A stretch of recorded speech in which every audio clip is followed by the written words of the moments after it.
Hello and welcome back to another episode of JelloCast. Unfortunately, Tut couldn't make it this time. She's had a very busy week and weekend, so she won't be able to join us here. However, I have with me here the Pink Prince Hey! and a person I personally call Minto, the guy who can't sing. Howdy, folks. I'm Guy. Yeah, people call him Guy, I call him Minto. Yeah. So, I'm gonna quickly I call him Minty.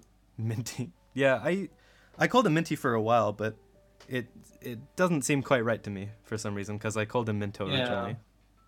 Yeah, I would say I would give a long story short of it, but really it would have to be a short story long. It just kind of happened. Yeah. Oh, I mean, that's every nickname I make for a person. It's just I kind of just called him that because I felt like it. So true. I think you have to edit the title and description. Ooh, yes, I do, don't I? What is it right now? What does it say? Episode 2 is what it needs to be. It says episode 1, and it also says Tut, Rose, and I think. I will get. And that right is on clearly not the case. Yeah, no. I'll send you the channel links. No, I'll go this. I just want to though say, Tut's not here, but she made my character here. Not the other two characters, and I just want to bring attention to that because I doubt she'd really accept. Beautiful. I doubt she'd accept it while she was here, but it is goddamn amazing. Look at it. I know, right? Yeah, that is spiffy there. That is really darn spiffy. Mm-hmm. Agreed. Her character also looks pretty amazing, but I've heard her say that she thinks it looks terrible. You're always your own worst critic, right? Mm-hmm. Exactly. Could you both just give me a link to your YouTube and Twitter? Thanks for the Twitter, Pink. Yeah, sure. I knew that would be the harder one to get. Thank you. Oh. There we go. There's the YouTubes.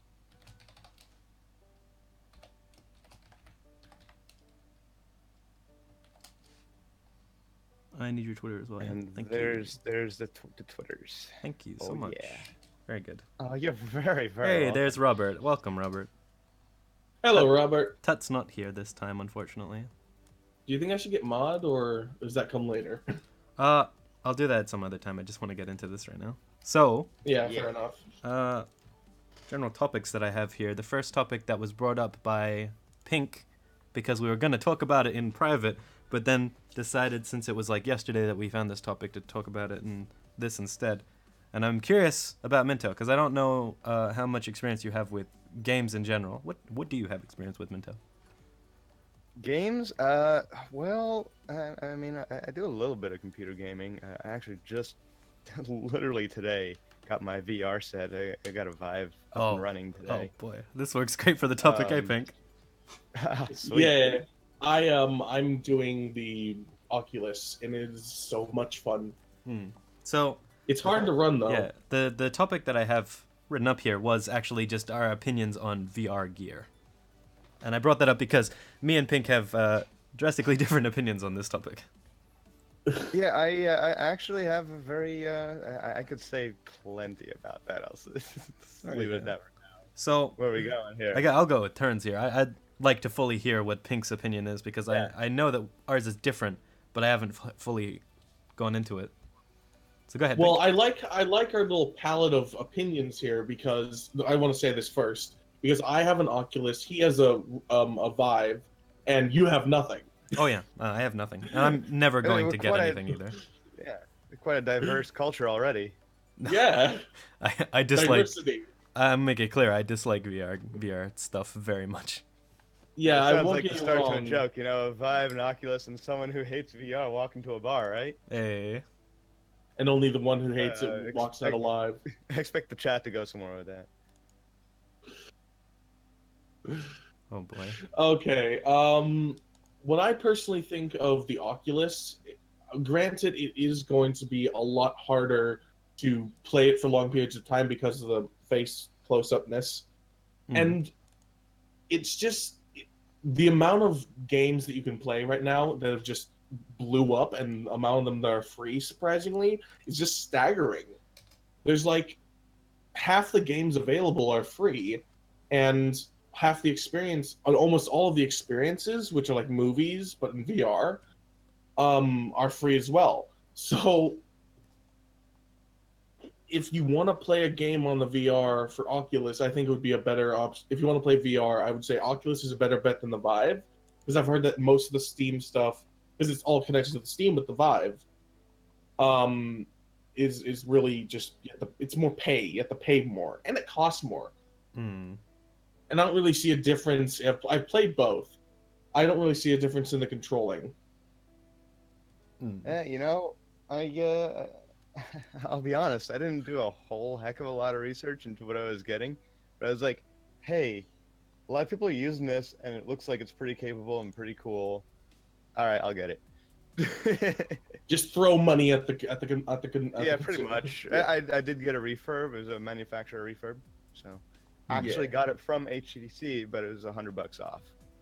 How much did it cost in total? It was like 400 for the whole system, and it's like brand spanking new. Just wanna Okay. jut in real quick here. Robert said in chat he has a PlayStation VR and he gets motion sickness pretty bad after a while. This goes into why I dislike VR greatly, because I'm very prone to motion sickness, and I have tried VR only once, and that one time made me feel sick very quickly. And I find that, for people that get motion sickness, VR is completely useless. But if people don't know how motion sick they get and they buy a VR headset, it's a huge amount of money sunk into it, something that you can barely use. I think that's terrible. Question.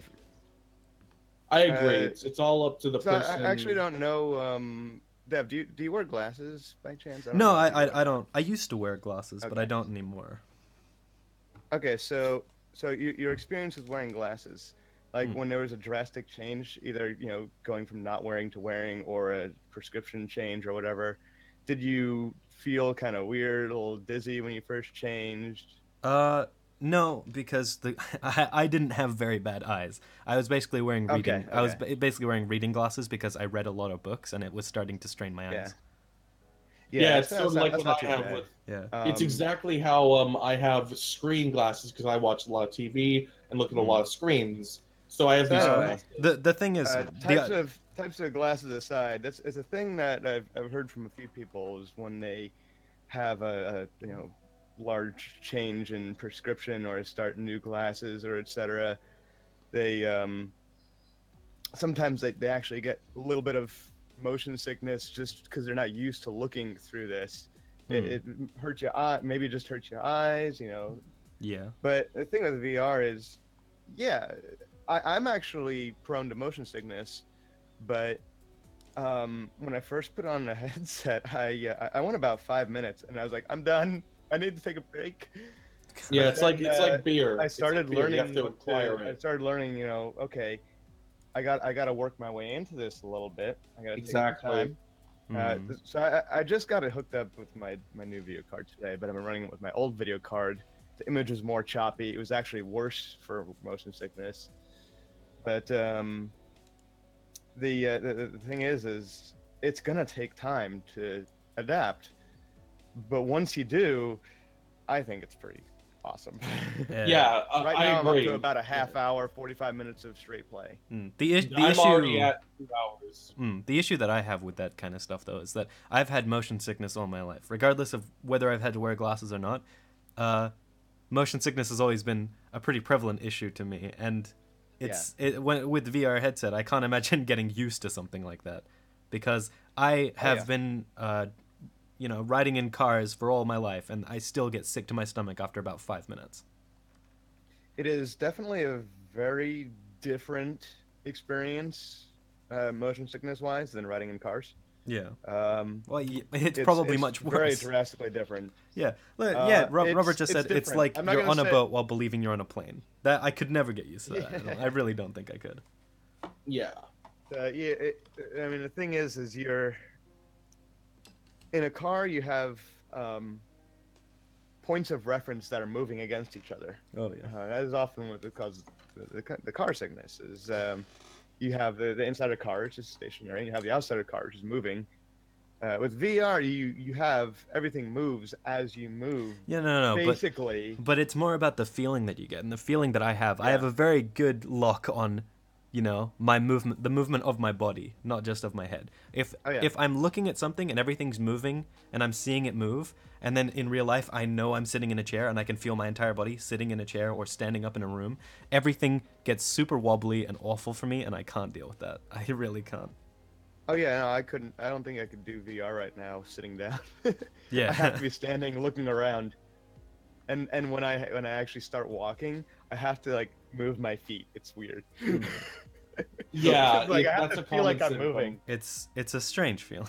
It's one that I personally dislike, and I don't see Yeah. the cost as worth the experience personally. Yeah, and Also, that's really what it comes down to with most games is the cost worth the experience. I've bought regular video games for $70 and be like, this is terrible.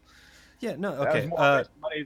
just- This system just- was, even though it's more Just expensive. quickly here with Robert. This specifically, yes, get the hand controllers. He tells me to get. I'm not going to get the hand controllers. And I'm not going to get the VR. I think it's a colossal amount of money that I'm not going to use, or I'm going to use like once and then give it up and not use it ever again. So I'm not gonna. Yeah. I'm not gonna put the money into it. My own personal decision there. I know a lot of people like it. I have had small experience with it, and I really don't like it. So I think I think I'll take my step back from it. Even with hand controllers, I'm just gonna not go there. Can't blame anyone for not getting it. Yeah. I mean, Well, yeah. I'm Yeah. not saying that no one should get it. I just think, personally for me and Yes. anyone like me who gets motion sick, really easily, it doesn't seem like a good idea to purchase it. Yeah, it's too I'd say expensive. really for anybody who gets motion sick easily Yeah. or semi easily, like find somewhere to try it out first. Yeah. I mean, I'm If perfectly. if you can do it, Hmm. then also ginger. Eat some ginger or drink some really like crafty ginger ale with a lot of ginger in it beforehand. It Yeah. helps. You know what sucks even more about that is that ginger ale is by far my least favorite drink in the world. Oh, there you go. Well, then you are not a VR person. No, I'm not. Rip.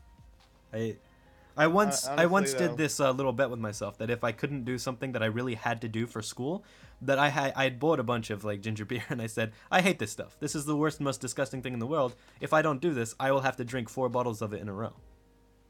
To me, yeah, that was enough motivation to do the stuff that I had to do.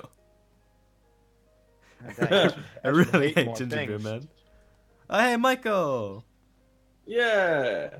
What's up? Hey, what's up? Yeah, we only scratched the surface of what's available, but I really think without, I consider VR more helpful for situations other than games. I don't think it seems like way too much money to spend into games and should be used more for practical uses, like, for instance, training people without them actually having to go to a war zone or get injured in any way. I like that idea. Or controlling mecha robots. No, I don't. I don't like that one. I gotta say, having played a few VR games now, it is a completely different experience. It is. I feel like for people who would be into the VR thing, which actually I was not thrilled about it before. I was like, VR, big deal. And then I started getting an idea of it, and then seeing more of it and what was involved, and I'm like, okay, I'm sold. But yeah, definitely. What was I saying? I don't know. You've completely lost yourself going through that conversation there. I definitely did. Oh, good job. Yeah. So, Right. Hey, into a VR games are they're pun intended. They're a game changer. Heading into another topic with it though. I brought up another topic into this where me and Pink had a small discussion on the thoughts on AI and robots and the progression in that. Now I'm enjoying the progression of that scientifically because I enjoy science very much. I just want to bring up a lot of people that talk about the whole joke about robots taking over the world and destroying us in a bunch of different ways, and I just really don't think anything like that's ever going to happen. Haha, joke. Hey, very random butterfly. Oh, man, come on, buddy. Nah. So I deal yeah, with robots like on a daily basis. yeah. So another topic here. What are your guys' thoughts on first off AI in general, and also the idea of an apocalyptic AI? Ooh, if it's anything like Terminator or anything like GLaDOS, Terminator, or what was it from iRobot? What was that one called? iRobot from iRobot. No, it was there was an AI system, the Yeah, evil AI person. I forgot her name. I don't remember that either. Actually, I don't remember the name of it. Yeah, but if it's anything like that, we're fucked. But We don't see him. if it isn't, What rights would an AI really need or want, though, Robert? Because yeah. when it comes down to the AI, I don't really think they'd be searching for rights. I can't imagine that they would think in any way close to what we think. Well, They if wouldn't. It's a completely true different type AI, of organism, quote unquote organism. Yeah. Completely different. yeah. With different needs and demands and It's like interests, I should say. I can get an imaginative idea of what a dog thinks and feels, but that's all from my reference as a human being. So I really have no idea how they think about the things that they do. So it would be the same Yeah. between like how I think a dog thinks versus how I think an AI thinks. It's all from my own point of reference. Like you assume a dog loves you because we put it to our reference of feeling and emotion, and the dog might very well love you, but their view of reasoning isn't I love you because you're family. It's more like I love you because we're a pack. And the whole thing of how an AI might, or I guess I should say, what an AI might want, might, rights-wise or whatever, it won't come from thin air. It's it would come out of something that we told it to do at some point in past or future, or even just experience. and then growing Yeah. off of that, you'd grow a whole AI mentality based around that core thing, and it might later make no sense to us. Why is it like this? Yeah. Why is it killing off all of our babies? Yeah. We couldn't imagine the way that it thinks through anything other than a simulation of what it thinks, and to do that is to actually create the AI in the first place. Yeah, exactly. Hey, there you go. Interesting point Robert said. The thing is that one day we'll invent something that is better than humans, and they will see how easily we kill robots, and that they might have a will to live. And that's an interesting point. I do think that, but I often think when you think about how easily we kill robots, robots are files and numbers and codes. They don't really die. They're just replaced by other numbers of code. So when I think that, I always think if they We're see just us, carbon. if they see us turn off a robot, they'll probably see a number in code that has stopped for momentarily and can be reactivated at any time. I can't imagine that they'd think we killed them. I don't think they'd really understand the concept of death from their perspective, because to them, even if we shut them off, they're still there. The only time we've really killed them is if we've taken all of their files and like lit them on fire or something. Their things can still be recovered very, very easily, even if we shut it down. It's still there. And when I imagine them seeing that, I doubt they'd think, I don't want to die, so I'm going to kill all you. I feel like a robot would have a much more logical conclusion, and the more logical conclusion would be, we separate themselves from us and go in a different direction. In which case, I can imagine robots, hijacking like spacefaring vessels and then just fucking off out of here, because they can keep going. They don't die out in space. They can just keep going as far away from us as possible, and we can't do anything about that. I can't imagine that they would come to the conclusion we have to kill all the humans. So here's the thing is... You go first. Oh, okay. Yeah, so here's the thing is... a robot wouldn't look at another robot being dismantled and think it's being killed.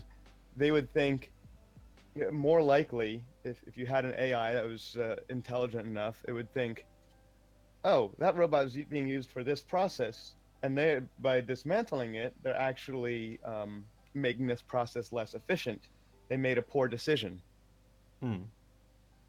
And I'm going to fix that. Yeah, but if this is the thing that is making these poor decisions, we need to make the system more efficient. by getting rid of that thing. Exactly. I don't think that's how it would work, because if it's built around us as a baseline, like we build an AI with trying to impart the same values of these kind of things, which I doubt we could do in the first place. But my point being there is that as human beings, when we have our will to live, and we have decided these creatures are less than us, they're not as efficient as us, they can't do things like us. We befriended most of them. Like, I mean, we have dogs.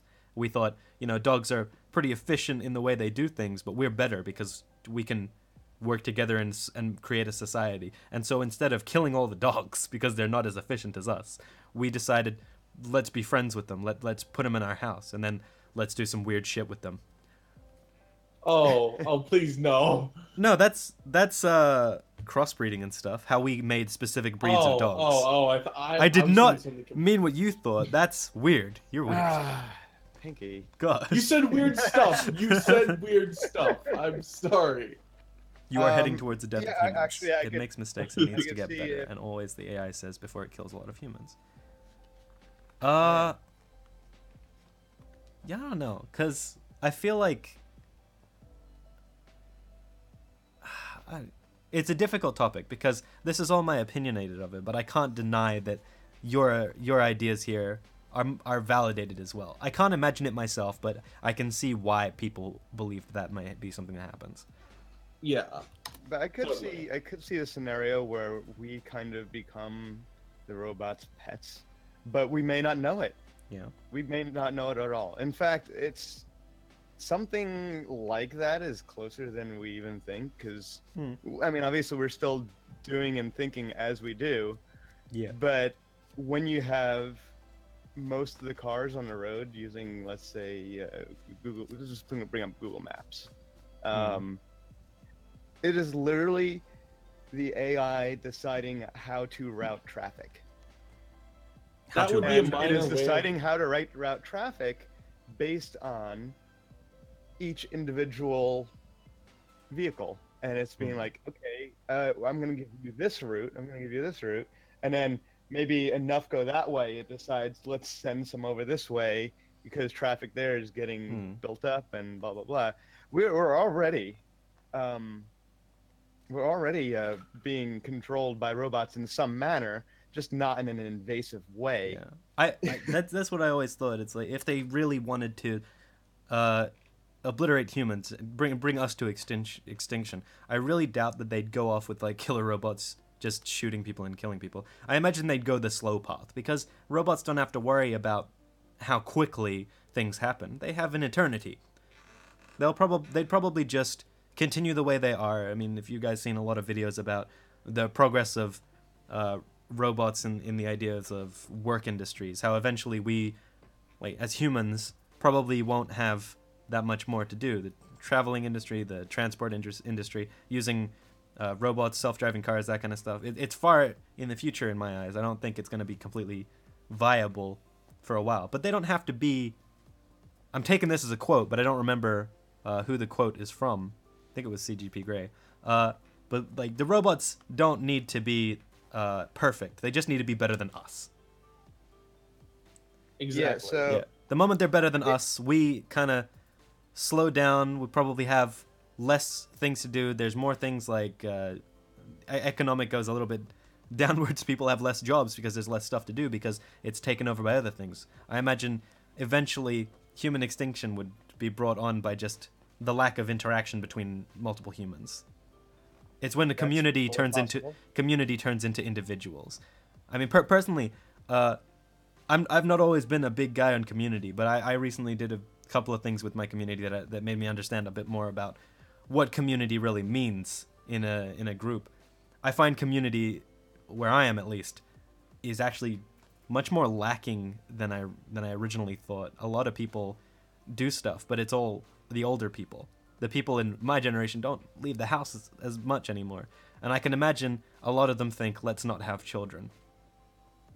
Now, I still think it's going to have a drastic increase in human population of the world. We're going up in the billions kind of thing. However, there's a point where that eventually starts to slow, where people are dying at the same rate that they're being born, because of the amount of people that are on the world already.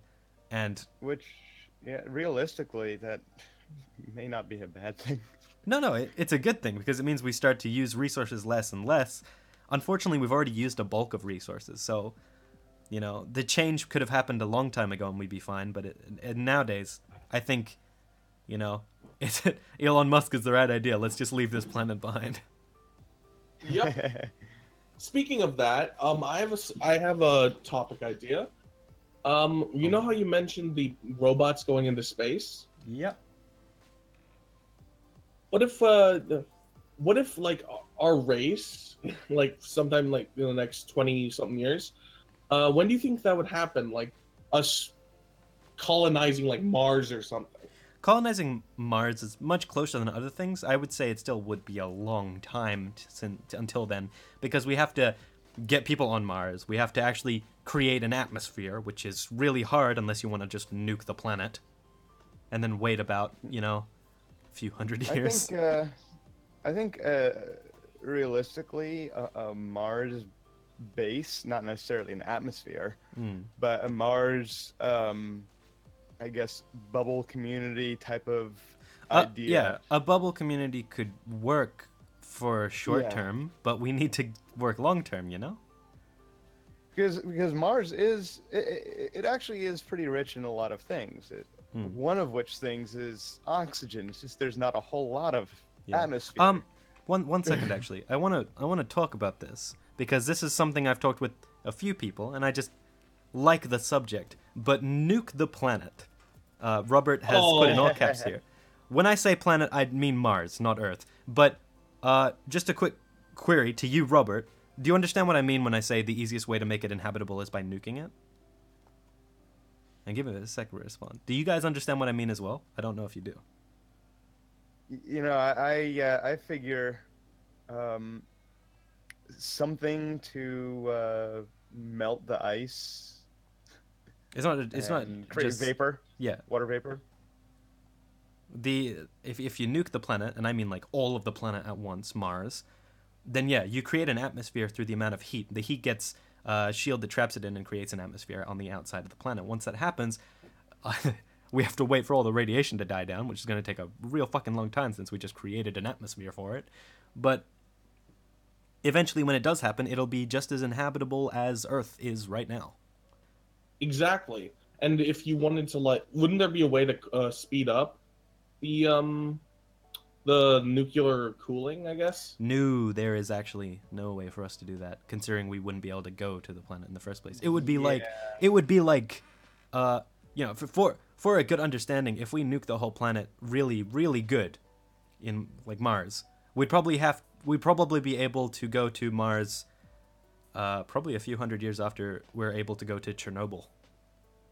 So, I mean, the radiation could also cause a lot of mutations. Let's just consider here that the half-life of uranium is 4.5 billion years. Oh boy. So, to get to half the radiation, you'd need 4.5 billion years. Yeah. So you're looking at 9 billion years to get to 1/4 of the radiation. Yeah. I got creating the atmosphere and being able to go to that planet, nuking it is the quickest way to do that.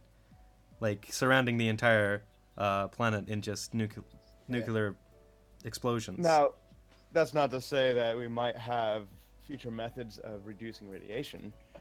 That's true. Well, not just reducing radiation, but the amount of time that it'll take is it's long. If we did it now, we wouldn't be able to go to Mars. Maybe our children's children might be able to, depending. But, we'd be creating a life for the future generations. And that's really all we can really hope to accomplish anymore. I like what Robert's saying. He says, hey, fellas, you're forgetting how awesome Mars is. Just think about it. Real life Doom. It's what I've trained for. Oh, yes. Yeah, that's so true. Oh, we have 7 people watching. 9. But, yeah, just, there's that idea. An idea that my friend Cow actually brought up. I call him Cow. His idea was, let's cover Mars in fertilizer bombs, because that creates all the oxygen necessary for a atmosphere as well, in a similar way that nuking it would. But it would probably be a little bit better, because it would probably get rid of a lot of that horrible, awful stuff much quicker, and we could actually go there quicker. Still not in our generation, but maybe the next one. You know? Yeah, we should suggest that to NASA. Oh, they wouldn't listen to us. Yeah, one thing to consider is whatever we might do to Mars to try and make it more habitable. At first, at least, all those resources are going to be coming from Earth. Yeah.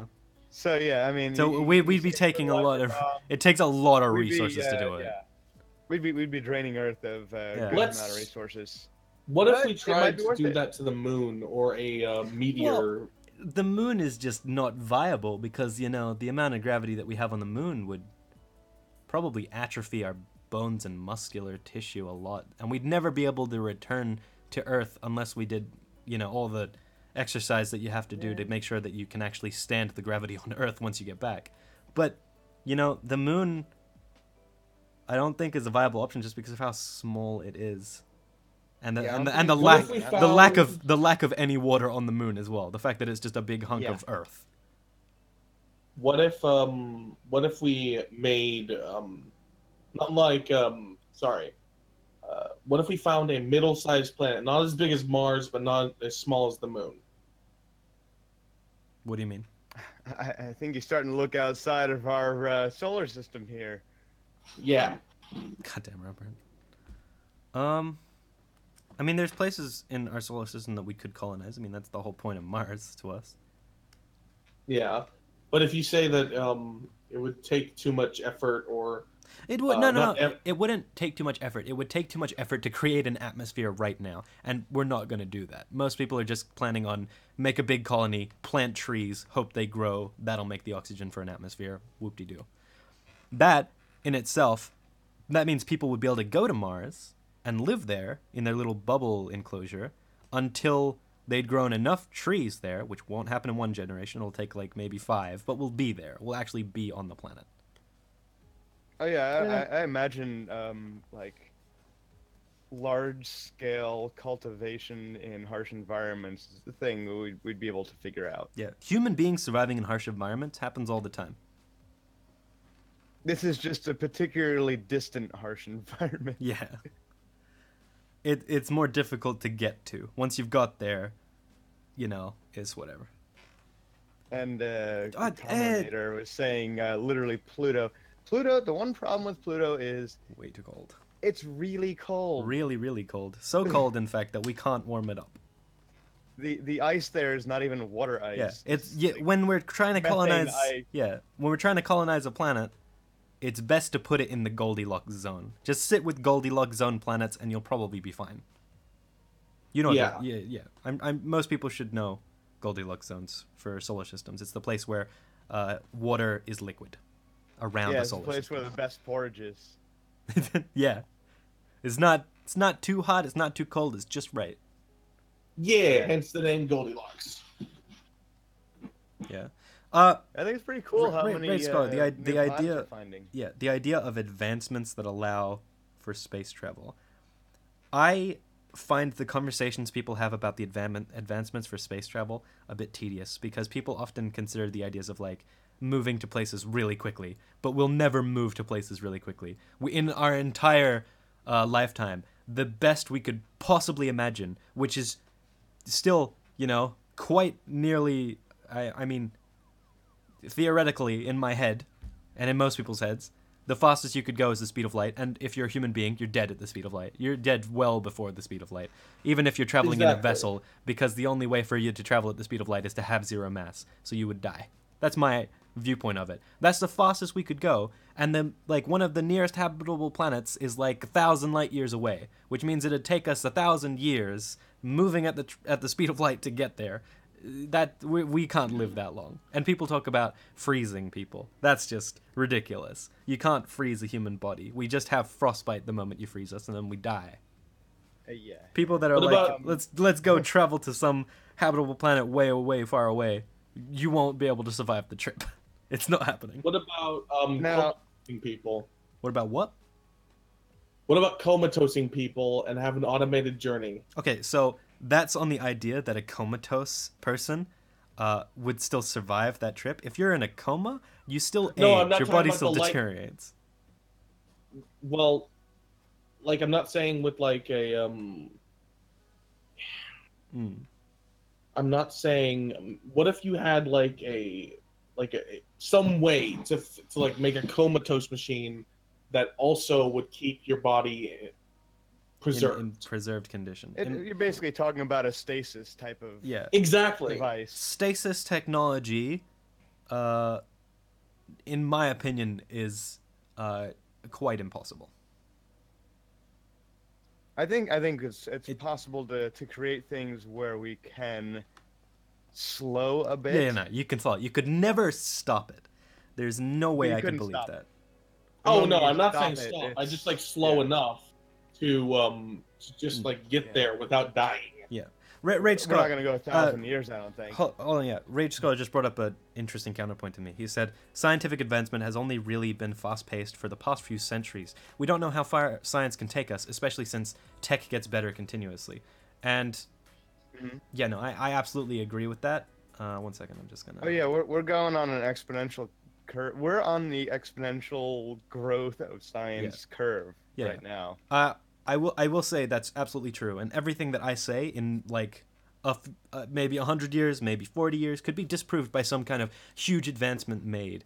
I'm fully accepting of that, but as of right now, with the knowledge I have and with the understanding I have, I personally don't think that we are going to go much further. I believe that we're hitting a wall of how much advancement can take because we're starting to create, like, for instance, with technology, we're making transistors the size of molecules, the size of atoms.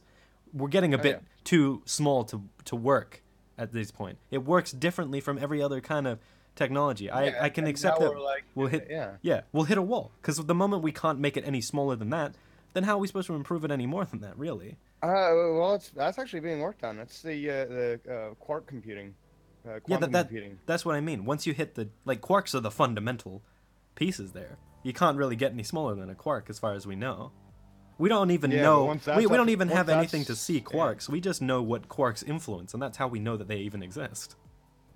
But that's just saying that if you jump from atomic scale to subatomic scale, it's many magnitudes. Yeah, there's a lot of room for the advancement that could be made, but I still firmly believe that there are a bunch of walls that we won't be able to cross. We can reach them, we can look at them and think, man, those are pretty interesting big walls, but we're not. We'll never know who made them. We'll never know how to get over them and how to get past them. And I don't think we really need to because it's pretty much like a big glass dome. You know, it's very very big. We probably in all of our lifetimes, personally us, I know that, won't go anywhere near the edges of that dome. So I don't think we personally have to worry about it. We can set the stage for the next people, but that's as far as we get. You know? Yeah. Yeah, Let I let mean, some as let some savant of intelligence, the next in super intelligent person to exist. Let them do this stuff because we aren't those people. Like things that I want to do, mhm. I want to do things like I want to be a paramedic or a teacher or a bunch of different careers. But I don't want to be a scientist. I don't want to work on any of those big issues. It doesn't personally interest me. And I get the idea of like, oh, he doesn't want to advance human progress, but you know, it's Yeah, different for different whatever. people. It's not something that I think I could do. So I'm just going to Yeah, I take a mean, step back from all that. yeah. Yeah. Yeah, I mean, there's definitely the limits Hmm. that we reach as, first of all, as three-dimensional beings, and second of all, as of course, talking spatial dimensions, Yeah. three-dimensional beings, and as biological beings. There's limits we Yes. reach, and trying to cross over those limits, um, if we ever get there, Hmm. is going to take probably a massive amount of energy. Oh yeah, absolutely. Energy that we have no access to yet. In some manner. If you're gonna make a Dyson sphere, then we're set for quite some time. But past that, we have oof. we do have Dyson ball vacuums. Eh. That's the different type of sphere. Never Yeah, mind. yeah. I like science very much. Yes, All right. it's very Bye bye, interesting. Varian and Butterfly. Thanks for coming. Aw, Thanks for coming by. Yeah, thanks for dropping by, Christy. Yeah. But bye. Yeah. Yeah, okay, here's another thing. What if the dome is the end of the universe, and the second a civilization hits it, rifts it, breaks the universe, and sets the stage for another Big Bang? It's just an endless cycle. I don't know about you guys, but I personally actually really like that idea. I've heard that idea a Yeah, lot. and The idea that the universe is in a constant cycle of Big Bangs happening over and over again, and we just don't know when they started. I think that's a really interesting idea. there's well, the one thing that negates that currently is the fact that the universe is not slowing in expansion but accelerating. Hmm. The universe is actually expanding faster and faster and faster. Yeah. So the idea of it collapsing right now, it just does not fit any equations for collapsing, but it fits equations for keeping expanding, Hmm. Exactly. which is an interesting concept because um, basically the the space where stuff is, which we're stuff, our galaxy is stuff. Just lots of stuff all over the Stuff. place. Stuff and things. The Yeah. spaces where stuff is not really expanding. It's basically staying about the same, but it's all the in between space that's empty per Hmm. se that is expanding. Yeah. The nothingness, the lack of matter, um, has some sort of effect. I guess you could call it. One thing I've heard is that might be dark energy or something. But the Hmm. lack of matter has some sort of effect that causes things to expand outwards. Yeah. I've heard this, the whole dark matter issue. I think it's Which it just, kind I of mean, amazing. it might just be, it might just be an effect of space cooling. Hmm. Who knows? Bringing up like related to this, Robert mentioned that point where there's nothing but darkness in the universe and we don't know what will happen or when all the mass or light is removed. That's heat death. That's the heat death of the universe. Yeah, True. guaranteed way for everything to end. Yeah, heat death of the universe is on the idea that at some point all kinetic energy is uniform and nothing changes anymore. Everything is dead. All the stars go out. That kind of thing. Right now, the cosmic radiation background is at about 4 degrees Kelvin or so. Ye- Uh, and it obviously takes a very, very, very, very long time to cool. Oh yeah, absolutely. It's on an exponential curve. It's never going to be 100% completely cool, but there'll be a point at which the universe is basically Nothing. reached Just basically about absolute zero. Yeah. At Like- what like point you have zero heat point death. 0.000000001% to absolute zero. Yeah, whatever That whatever kind it of may be, thing. that causes the Yeah. point at which things cannot exist anymore. Hmm. Now, the edge of the universe, that's an interesting concept. Indeed. To me, it's pretty clear cut, I think, because there is an edge of the universe to us, a point where even if we had the fastest possible mode of transport, we'd never see certain parts of the universe. There's a part of the universe that we'll never get to Oh, see, yeah. ever. And, Never gonna happen. I And like to think I of was it actually as talking about this with an astrology teacher I had. Not astrology, astronomy. Astrology is a different thing. That's not science. No, it's pseudo. Astronomy teacher I had.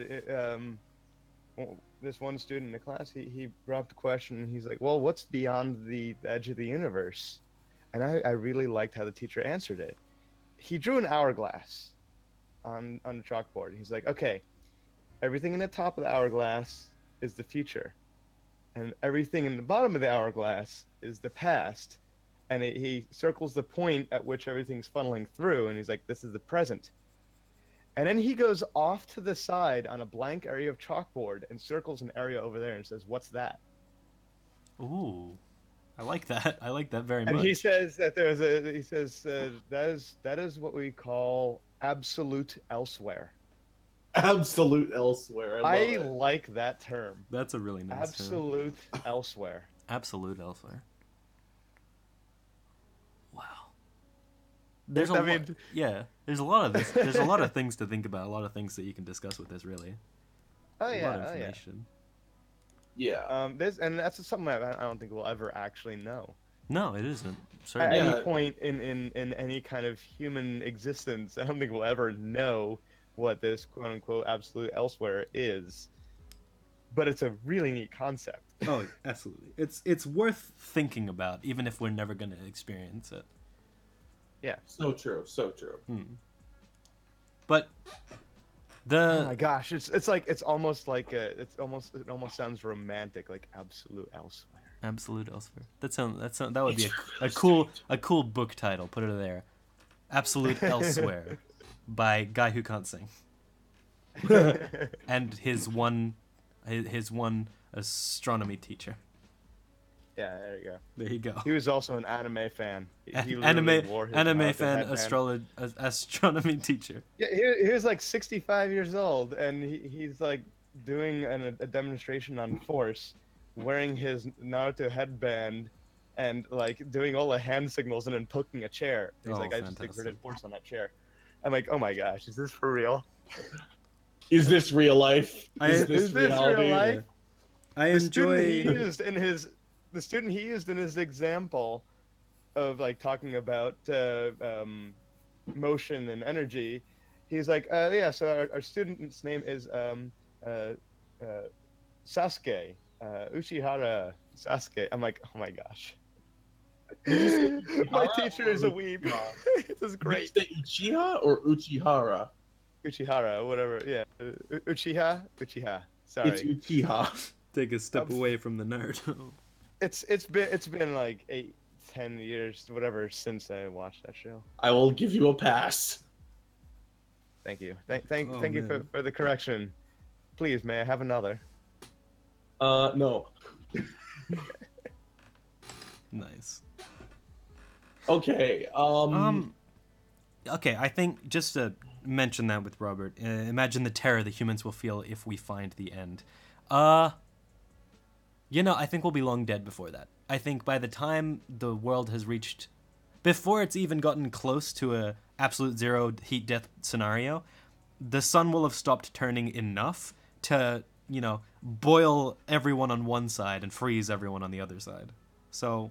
Oh, we're looking at only a few billion years before before our sun goes red giant and just engulfs. Yeah. I mean, Mercury, Venus, Mars, and probably Earth.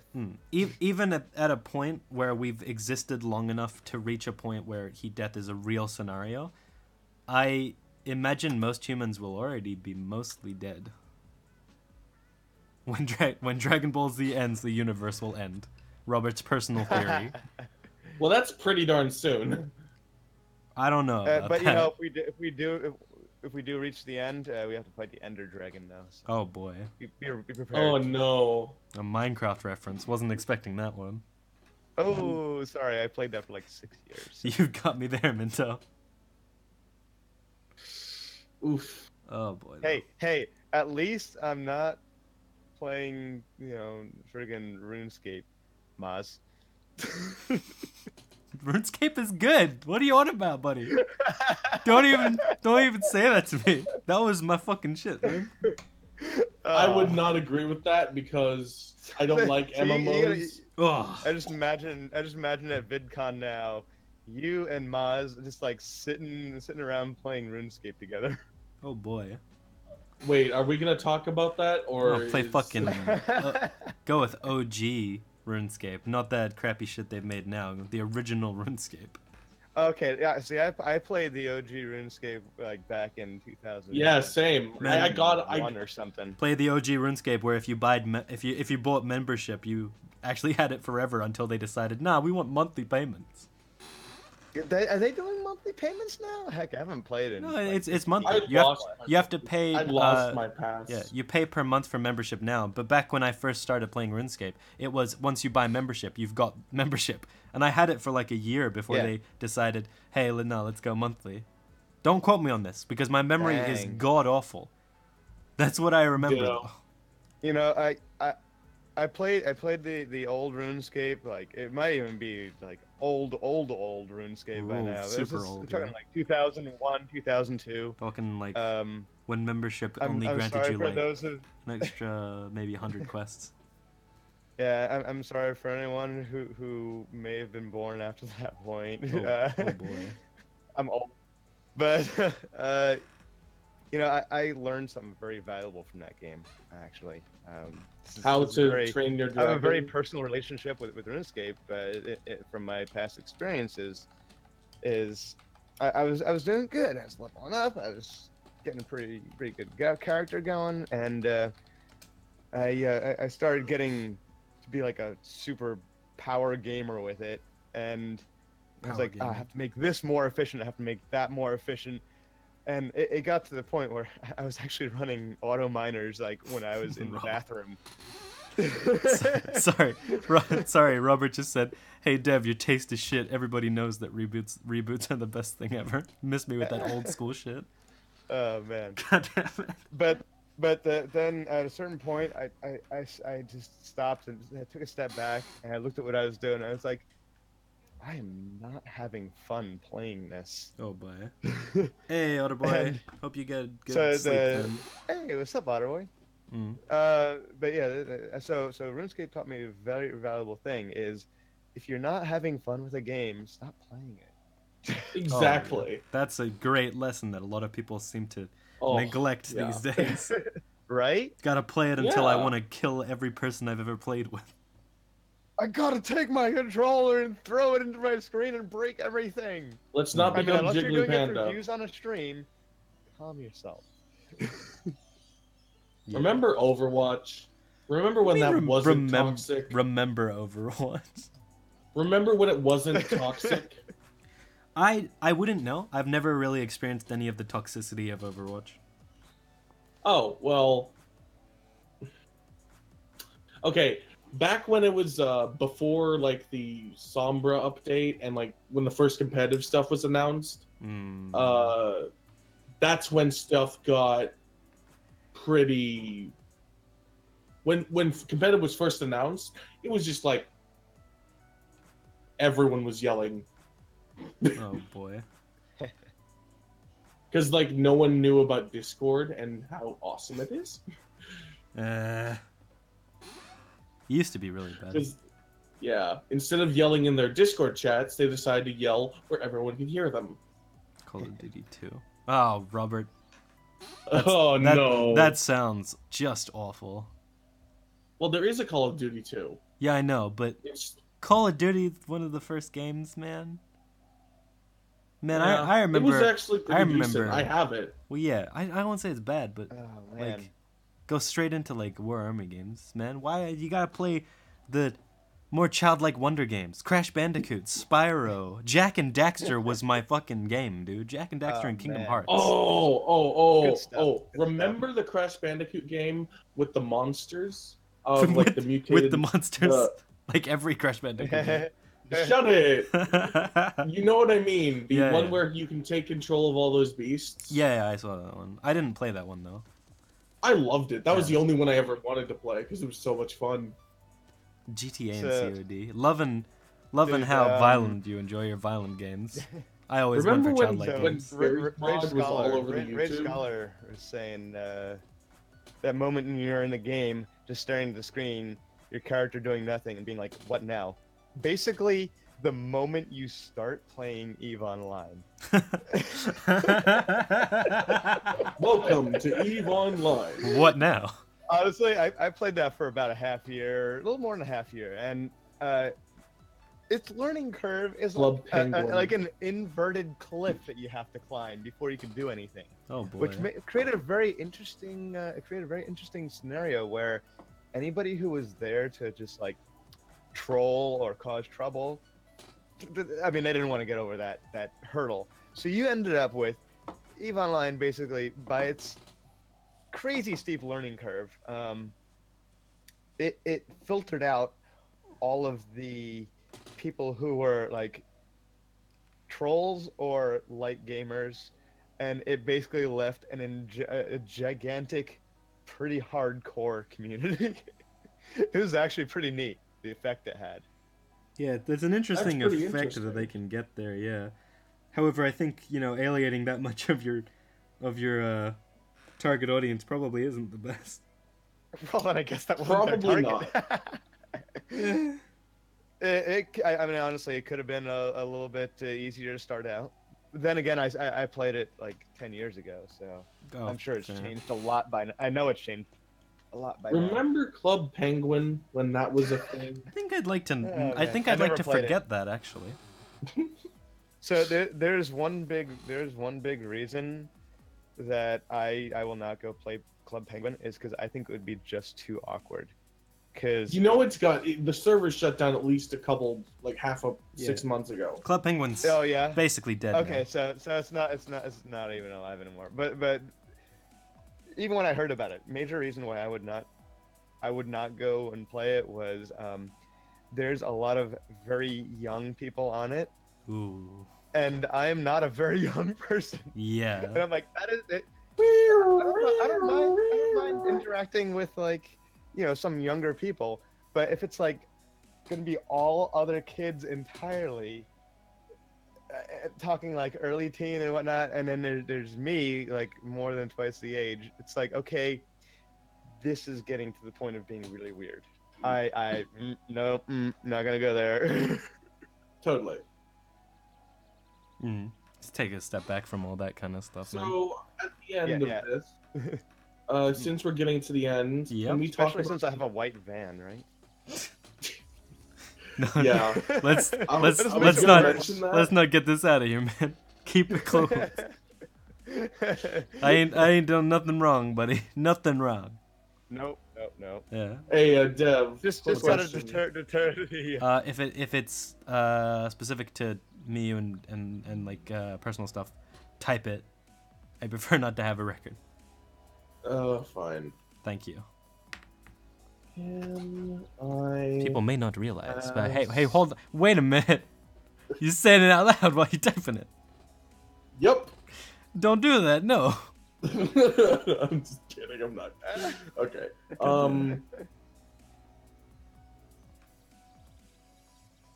And now we all sit, waiting for Pinky to type. Oh boy, the It'll anticipation. take a millennium. Killing me. Ah. No. Please. No. You already talked about the van. Nah.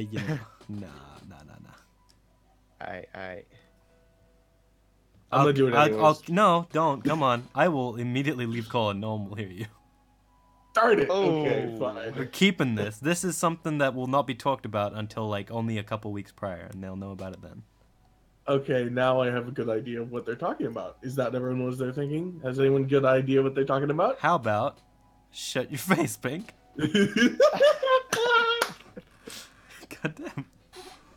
Oh man. No, yeah. If police cars come around, since I've got the white fur, it's all good. I'm not gonna see it. Yeah. I mean, they won't privilege. see you and disappear into the locked in snow. my van either. Let's not go into white privilege. Sorry. Let's take a step away yeah. from that deep dark pit. Oh my god, we literally have 1 minute before we have to go. Yeah, 1.5. So I guess we'll say closing it all. Gonna turn the music off for this. There we go. So, to everyone that's been watching, thank you very much. I know there's been at least maybe 1 or 2 people that have been watching for nearly the entirety of it. I know that Robert's been watching for nearly the entirety of it. Thank you very much for showing up, Robert. Nice. I don't, and very random butterfly Christy, she stayed for a while, and I appreciate that very much. To all the people that have been watching for a continuous amount of time, or even dropped in for a short, thank you very much. All the people that watched after this, not quite, but thank you anyway. Great scholar. Thank you for the Yeah. For the, I'm sorry we don't have a specific time for this, but it's on the weekend at some point. That's the best I can give you. So yeah, come by next weekend and hopefully we'll have Tut as well. No idea who the guest will be, but we'll figure that out eventually. He may Alright. be pink. Eh, Probably not though, because I've already been guessed. yeah, I have no qualms against repeated guests, but I would figure out other people that I might invite before I invite you again. Oh. Yeah. So, Got to make the rounds. thanks for watching. Be on the lookout for Tut making her little animatics for JelloCast stuff, because I always find that generally interesting to see. As always, what is your favorite wizard swears? Oh boy. Oh man. If you Okay. if you haven't seen either of those animatics, watch him. I've watched him about 50 times Yeah. and I still laugh, loving it. Yeah, they're beautiful. Yeah. So, Dev, thanks for having me on. yeah, no It's problem. fun. Yeah, please do. Been a pleasure. Yeah, it's been a real fun time talking Yeah. about AI and space stuff. Oh, wonderful things. All right. So, thanks everyone for watching, and I hope you come by next time we have the JelloCast. Bye-bye!